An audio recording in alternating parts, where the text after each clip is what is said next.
কালকে রাতের অভিজ্ঞতা যদি বর্ণনা করতে হয়, অভিজ্ঞতাটা ছিল খুবই ভয়ানক, খুবই ট্রমার মধ্যে দিয়ে আমরা গেছি। মনে হলো যেন মৃত্যুকে খুব কাছে থেকে দেখেছি। আমি ছিলাম যে রেস্টুরেন্টের বিল্ডিংয়ে আগুন লেগেছে, সেটা হচ্ছে বানজারা রেস্টুরেন্ট, মির্জা গালিব স্ট্রিট। এটা হচ্ছে কাশ্মীরের শালগুলো যেখানে বিক্রি হয় তার ঠিক সামনের বিল্ডিংটাই, এবং ফায়ার ব্রিগেডের ঠিক পাশের বিল্ডিংটাই, কলকাতা ফায়ার ব্রিগেডের ঠিক পাশের বিল্ডিংটাই। তো আমরা যখন কালকে রাতে হোটেলে ডিনার, বাইরে থেকে ডিনার কিনে নিয়ে যে হোটেলে ডিনার করলাম, ডিনার করার পর ওষুধপত্র খেয়ে বাবা মাকে ওষুধপত্র খাইয়ে ঘুমিয়ে গেছিলাম খুব দ্রুতই, কারণ প্রতিদিন সকালে উঠতে হয়, সো দ্রুত ঘুমিয়ে যায় স্বাভাবিকভাবে। রাত 12টার মধ্যেই আমরা ঘুমিয়ে পড়ি। রাত 12টার দিকে ঘুমানোর পর যখন ঘুম ভাঙে তখন কয়টা বাজে আমার ঠিক খেয়াল নেই। তো প্রচণ্ড চিৎকার চেঁচামেচি হচ্ছে বাইরে। তো আমার কাছে মনে হলো যেন কোনো একটা ঝামেলা হয়েছে। বাবা মা খুব দ্রুত রিহুরি করে দরজা খুলতে গেল। আমি বললাম, দরজা এখন খোলার দরকার নেই, আমি আগে বুঝে নিই। কালার এক্সপার্ট জর্জ স্যাপ এবং মাইল্ড অন হ্যান্ডস টেকনোলজি সমৃদ্ধ অরিক্স ক্রিস্টাল ওয়াশ আপনার লন্ড্রি এক্সপার্ট। তারপর শুনছি আগুন আগুন আগুন, সবাই বের হন, সবাই বের হন বলে চিৎকার করছে। আমাদের পাশের রুমে একটা কাপল এবং তার বেবি থাকে, তো তারা ট্রিটমেন্টের জন্য এসছে, আমরাও ট্রিটমেন্টের জন্য এসেছি। এই হোটেলে যারা আছে মোটামুটি সবার সাথে আমার কথা হয়েছে এই কয়দিনে, তো সবাই ট্রিটমেন্টের জন্যই মূলত এখানে এসছে, কেউ ঘুরতে আসেনি। তো উনার বেবিকে নিয়ে উনার হাজব্যান্ড খুব দ্রুততম সময়ের মধ্যে ছাদে চলে যায়। তো উনি হয়তো আগুন দেখে বা ধোঁয়া দেখে ভয় পেয়ে হোটেল থেকে বের হননি।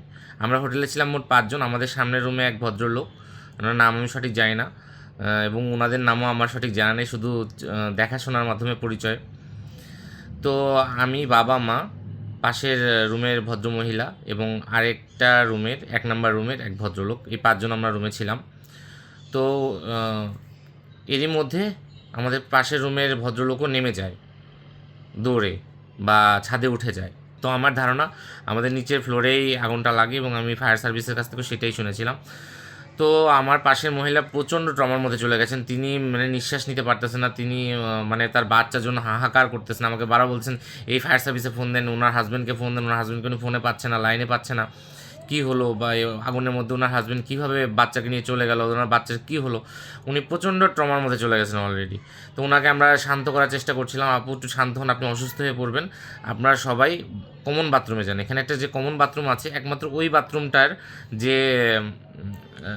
জানালা বা ভেন্টিলেটর, জানালাই বলা চলে, কারণ ভেন্টিলেটর তো বড় হয় না, তো জানালাটা খুলে দিলাম। মোটামুটি এদিক দিয়ে ধোঁয়া, আমরা নিঃশ্বাসটা নিতে পারছি। তো বাথরুমের দরজা আমরা লাগিয়ে আমরা 4 জন আছি, ট্যাপ ছেড়ে দিয়েছি, হাত মুখ ধুচ্ছি। এরপর আমি মাথা ঠান্ডা করে ফায়ার সার্ভিসে ফোন দিই, 101 নাম্বার ইন্ডিয়াতে। তো ফায়ার সার্ভিস বললো যে আপনারা ভয় পাবেন না, আমাদের টিম অলরেডি কাজ করছে। আমি বললাম, কাজ করলে তো হবে না, আমরা তো এখানে নিঃশ্বাস নিতে পারছি না, আপনারা তাড়াতাড়ি আমাদেরকে উদ্ধার করার ব্যবস্থা করেন। তো আমি ফোন দেওয়ার ঠিক 3 মিনিটের মাথায় ফায়ার সার্ভিসের লোকরা চলে আসে, এসে আমাদের 4 জনকে হাত ধরে ধরে নিচে নামিয়ে নেয়। আমি পাসপোর্ট সহ নিচে নেমে যাই আর সব কিছু রেখে চলে যাই। আমি, বাবা মা, 3 জন এবং ওই ভদ্রমহিলা, আর বাকি যারা ছিল সবাই আগে নেমে গেছে। আমরা শুধু 4 জনই আটকা ছিলাম, এবং প্রচণ্ড ধোঁয়া, সিঁড়ে যখন নামছি, মানে মুখ ঢেকে নামছি, মানে নিঃশ্বাস নেওয়ার মতো কোনো পরিস্থিতি সেখানে নাই। তো আমার কাছে যেটা মনে হলো, আমি মৃত্যুকে খুব কাছে থেকে দেখেছি।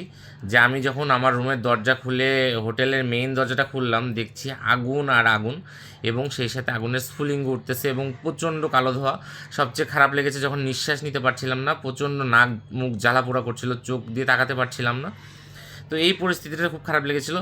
তো ভাগ্যিস ভালো যে আমাদের যে টয়লেটটা ছিল, তো টয়লেটের যে ভেন্টিলেটর ছিল একদম ঠিক রাস্তার বরাবর, এবং আমি টয়লেটের দরজাটা যখন খুললাম, হ্যাঁ, নিচ থেকে দেখতে পাচ্ছি যে প্রচুর মানুষ নিচে অলরেডি ফায়ার সার্ভিসে কাজ চলছে। তো আমি মোবাইলে টর্চ জেলে তাদেরকে ইঙ্গিত দিই যে আমরা এখানে আছি, আমাদেরকে উদ্ধার করুন, ফোন করি, চিল্লাচিল্লি করে হেল্প মি, হেল্প আস, অনেকভাবে আমরা সিগন্যাল দিই, উপর থেকে কিছু জিনিসপত্র ফেলি।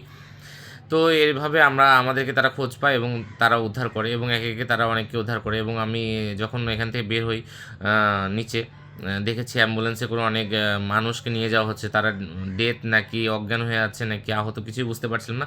পরে সকালে দেখি যে অনেক মানুষ মারা গেছে, যার অধিকাংশই বাংলাদেশি। এটার জন্য খুবই খারাপ লেগেছে। এর মধ্যে আমিও থাকতে পারতাম, আমার পরিবারও থাকতে পারতো, বা যে কেউ থাকতে পারতো।